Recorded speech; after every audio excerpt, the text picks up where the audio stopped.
All right, here we are, back in the woods. Now, big disclaimer, this is not an overnight video, and you can tell that by the thumbnail and the title. Most will not watch.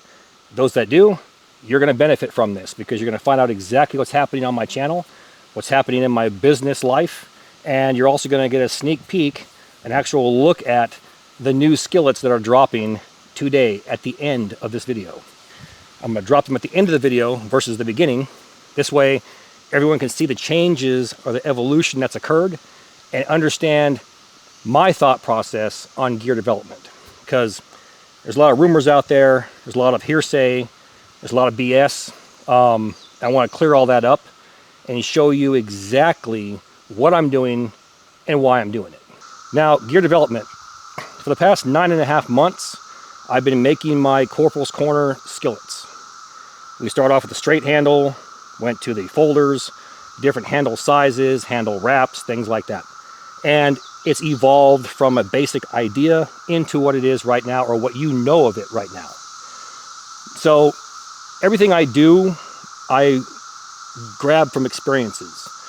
Those that follow my channel know that I was a welder for several years, 10 years, and then I became a welding inspector. I had my own business as a welder and my own business as a CWI, Certified Welding Inspector, and I did ICC, ICBO as well, masonry, concrete, welding, bolting, epoxy bolting, worked at hospitals, schools, old construction, new construction, and finished off with nuclear power plants, and did work in shops as well as on site. So in California, all the way across the United States. So those that have followed me over the years, you already know that. So why throw away that life? Why not draw from that life? So I sat down, and when my views plummeted on YouTube, I thought I need a different way to keep doing what I'm doing, but give the community something that no one else is doing. So I got looking at it. Yes, there are several YouTubers forging some skillets, but how many are you going to forge a week? 5, 10, maybe? Beating the hell out of it with a hammer, sitting there sweating for hours upon hours, and then charge $200 for them, $150 for them. So I looked at Etsy, looked at Amazon, looked at some on eBay. What are they selling for? Between 30 and 40 bucks. Okay. And they're mostly made in China. Okay. Now, am I against China products? No, because any store you go to in the United States, you have about 90% of the stuff from there is from China. The difference is creativity and trying to get money. Okay. Everybody can have creative ideas. It's how you go about it to make that money. So how do you maximize your profit? You go outside the United States. Is it a common practice that everybody does? Yes. Here's where the difference is. And this is how I think. You start off with the creativity, an idea. I want to bring that idea into my world or everybody else's world. You get a prototype made. Then you take that prototype to somebody and they look at it. How can I mass produce this prototype and then distribute it? This is common sense, business 101. Everybody that's studied that or looked at it or read a book knows that. Once you can distribute it on a conveyor belt or an assembly line type place, shop, building, garage, warehouse, how do I maximize my profit now? Okay, taking out the marketing and employees that are making these things. And that's what you're left over with. End result is every business wants to make money. No business does it for free. And anyone who thinks that or claims that is full of crap. Pick a business in the United States, McDonald's, Toyota, Ford, Chevy. Nobody says, you know what? We're giving away trucks for free. Here's your double from In-N-Out for free. We're not doing that. You're going to buy something to get something else for free, right? So everybody wants to make a profit. The difference is, are you supporting your country? Are you supporting where you were born? Are you supporting the economy? Are you supporting other employers or employees? You might not produce all your parts. You might have to go to a welding shop to have them make this item for you. Is it a Chinese shop you're supporting? Is it a Chinese government you're supporting? Is it a Chinese economy you're supporting? Is it Chinese workers you're supporting? So that's the difference. The idea, the prototype, how you figure it all out, going to a place to produce that for you or mass produce that for you. And at the end of the day, are you supporting your country? Are you supporting fellow Americans? Are you providing them with jobs? Are you supporting the steel mills, the paper mills, things like that? That's where you need to draw that line.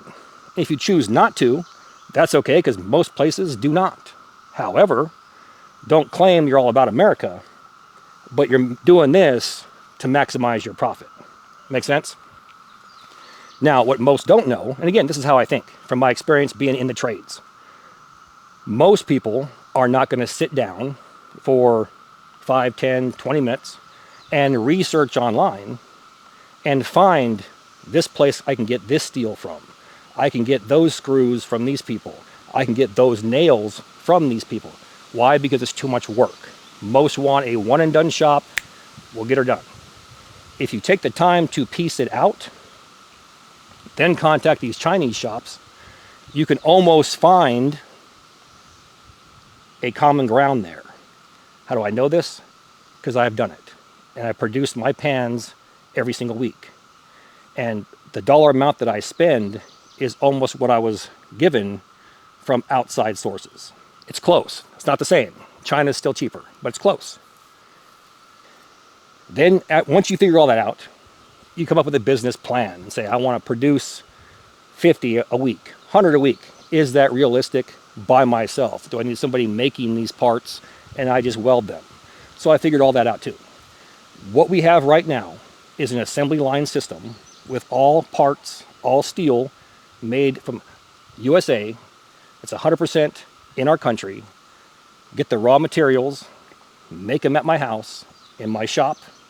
I have one employee, which is basically not an employee, she's my wife.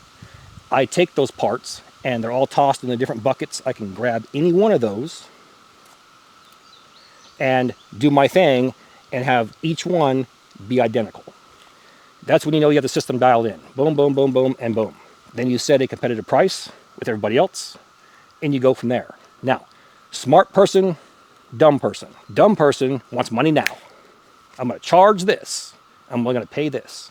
Smart person says, slow and steady wins the race. Every 2, 3, 4 months, I'm going to change it up for 2 reasons. One, so competitors can't copy what I'm doing, because by the time you copy this, I'm 5 steps ahead and releasing this. Second is because, think of it like this. If you buy, let's just say a knife, a company makes a knife, one knife, and you got 1 million people buying that one knife. After you bought that one knife, are you going to continue buying that same knife? Some will, maybe one will break, or maybe you gift somebody else and you'll rebuy it. Most will not buy that same knife. And that's where companies get in trouble. They go, we're only going to make these 4 knives. Okay? Once everybody's bought those 4 knives and you're not getting fresh people in, fresh meat, you're not getting that because you've limited your marketing. You're going to stagnate, and things will start dropping off. No matter how hard you push, it's going to drop off. Keeping it fresh every so many months, giving it that facelift, coming out with something new, keeps all the older people that have been with you the whole time, wow, I want that one now. Shit, I like that design better. And go on, so on and so forth. That's why every single year, Toyota, Ford, Chevy, etc., has a new model of vehicle with new options to keep you interested. So if you look at things like that, there's a smart businessman and a stupid one. I prefer to keep things fresh in my business, keep things new. Don't allow competition to copy what I'm doing, because I'm always changing it. So if it is copied, you can say, that was done 6 months ago by him, and I saw it because I own one. So that way it kind of eliminates all that BS and allows you to retain a monopoly, or close to it. Might be similar people. But few and far between are doing all that stuff, changing it up and keeping it fresh, versus just let's do the same thing 20,000 times and get it all from China. This is just how I think. And this whole video is going to be about that, from my personal business experiences. And along with that, you keep customers happy. People might suggest, hey, how about these small changes? I can go in my garage over a weekend, bang out a prototype with those changes. That Monday, start producing it. Boom. You go to outside sources outside the country, you might want to change something. By the time you talk to them, get it figured out, get a CAD drawing, get through the language barrier, figure out how you're going to do it, figure out the tooling, do all this, it could be 6 months to a year before you can actually implement those changes. Meanwhile, you're stuck at the same level doing this. And that's the beauty of Made in America as well. I can go to any steel shop I want, get a part made, get tooling made like this, with my level of welding and machine shop experience and inspection. I can do it myself and get it done. And other people can do the same thing. If you forge anything, you can forge your own parts. You can make gun parts. You can make car parts. I know a guy who does 3D printing. He makes his own vehicle parts. So that, obviously not for an engine, but for like the inside accessories. You can do anything you want to do if you just have the knowledge and experience to do it. So again, Made in America, you can get results now, over a weekend, drink a couple beers, get it figured out, boom, and you've just leveled up and increased your game versus playing around for 6 months, trying to get it figured out, and then get it to you. What if it's wrong? Now we got to change it again and play a game for another 6 months, right? And you play with tariffs. So this video isn't to knock anybody. This is just to show you the differences of Made in the USA, what I'm currently doing versus what others are doing. And there's pros and cons to both. Don't get me wrong, there are. But that's just my thoughts on what I'm doing. I want to bring you into my mind and my world and let you know what I have done from experience, what I'm currently doing, and why I'm doing it. Now, on that note, let's go ahead and talk about the current skillet that's going to be dropping at the end of this video. One skillet to rule them all.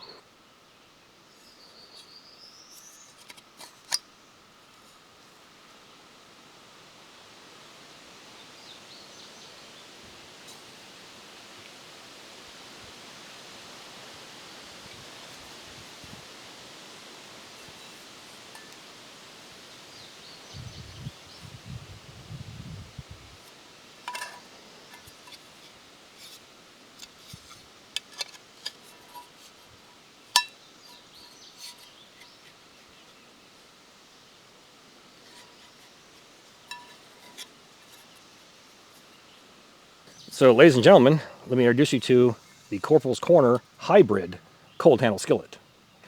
Now, we said for about a month that we were doing away with the straight handle cold handle skillet and the folder. And the reason why is because I wanted a one and done skillet. One and done doesn't mean just one skillet and you're done. It means one style of skillet and you're done. And by style, I mean the handle. I prided myself on having a space saver from hell. The issue was a lot of people had the straight handle. And they're like, well, how is this a space saver? And you're right, it wasn't. It was small enough to place into a pack. But with a removable handle, now I can take these and put them into a haversack. Why? Because that will fit on there exact same way.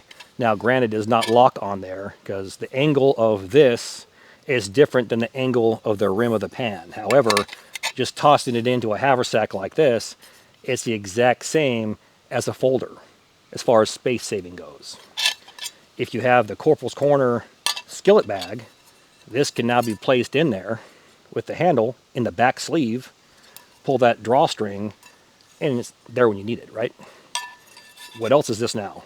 This is now a dish or a bowl.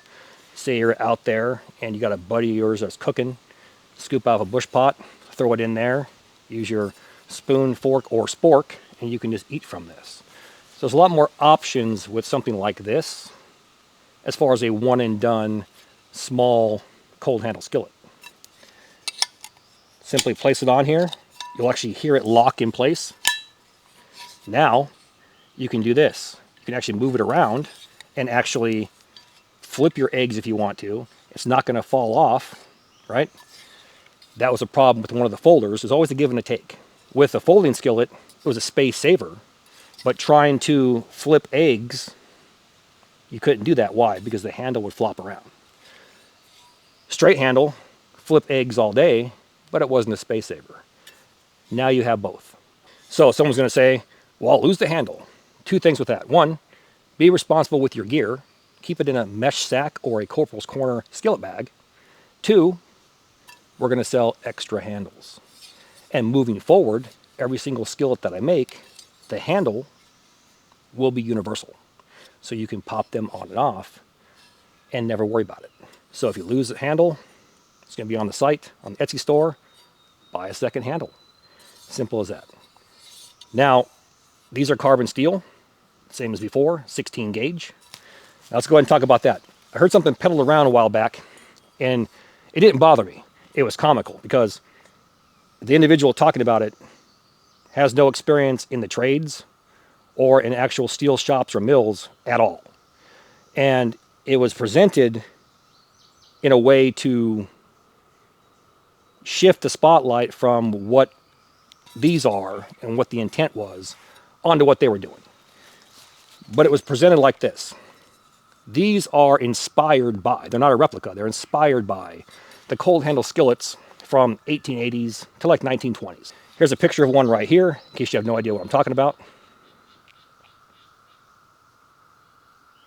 Basically, they were light gauge thin steel, thinner than this, meant to be lighter than cast iron, but carbon steel and do the exact same thing, be able to be seasoned, and use them to cook small meals like eggs and bacon.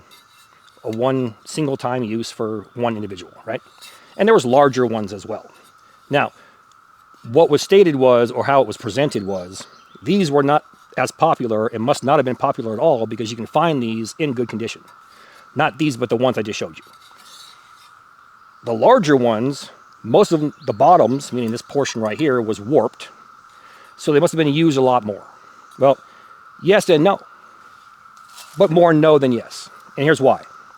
If you know anything about steel, especially thin gauge steel, it warps very easily under high flame or high heat. The larger the thin gauge steel, the more surface area you have, right? So logically, heat would dissipate through that. But if a small heat source is concentrated in one spot of that, and you have a large, flimsy sheet, it's going to warp and wrinkle. If you don't believe me, if you have an oxyacetylene torch, go find some 16, 18, or 20 gauge steel, place it in one spot and hold it there. You're going to watch it go like this. It's going to warp up on you. Now, how do you get around that? The smaller the surface area, the less heat is needed to actually heat that area up and cook your food versus a larger area. So already, let's say it takes 2 minutes to heat up a pan this big to throw an egg in there because the heat's dissipating. It might take 30 seconds. And then you can turn that heat down. So the first thing you have is a smaller surface area, less heat needed to cook on. That's why, one reason why those aren't going to warp as quickly. Second reason is, steel is steel. However that steel is made, whatever the formula is used for, let's say, carbon steel at 1045 or 1095 or 1065 or mild steel or sheet steel in this case, whatever formula that is used, the steel is only that strong. How do you stiffen steel?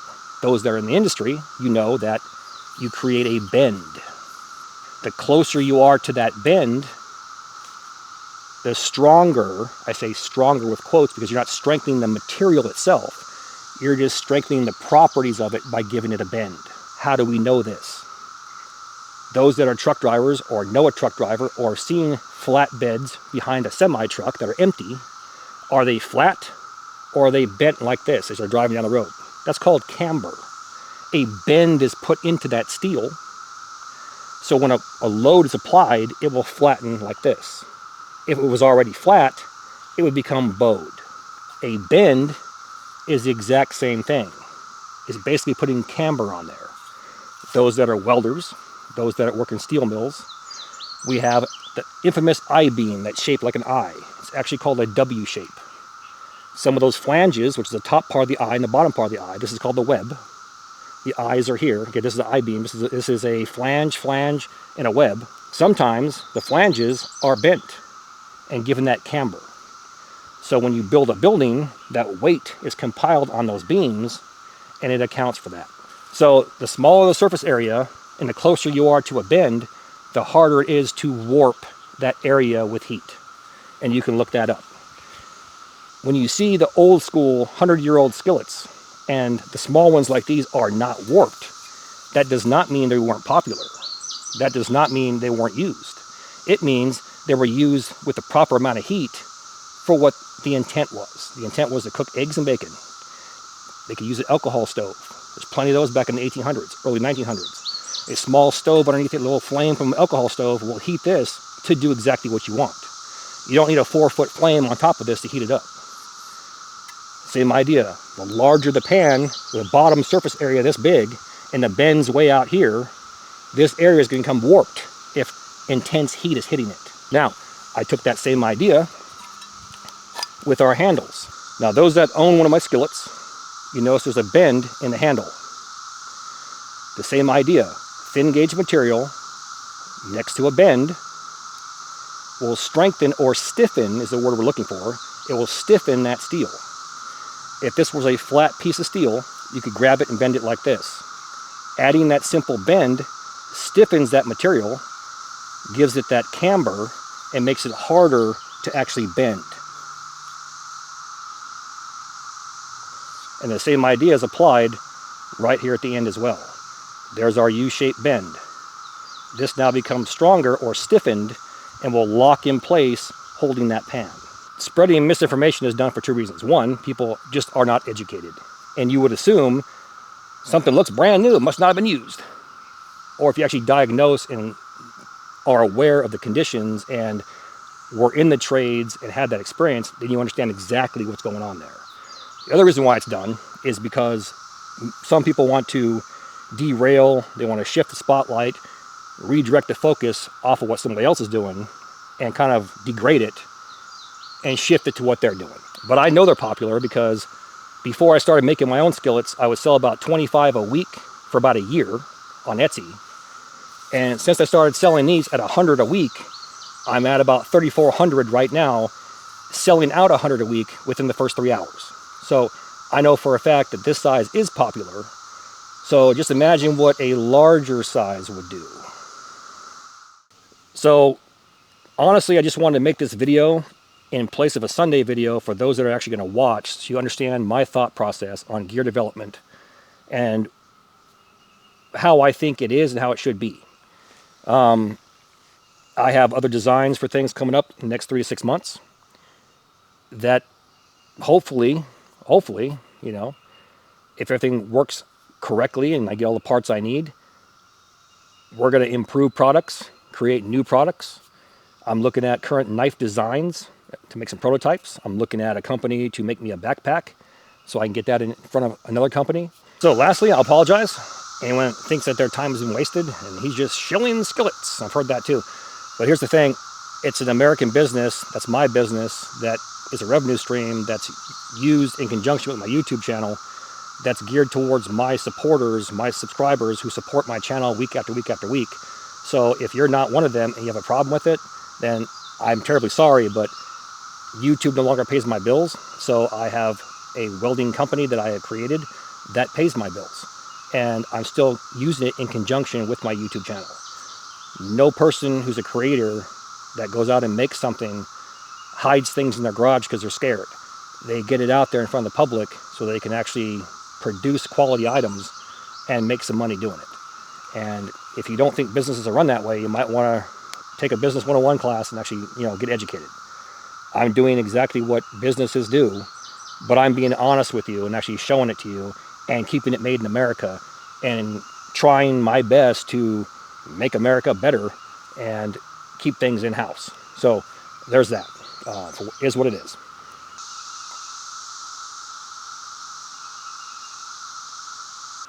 On that note, let's go ahead and get out of here. With that, all the gear in my videos can be found on 2 places. 1, my Amazon affiliate page, and 2, my Etsy store. Both links are found inside my video description box. Now please do me that favor.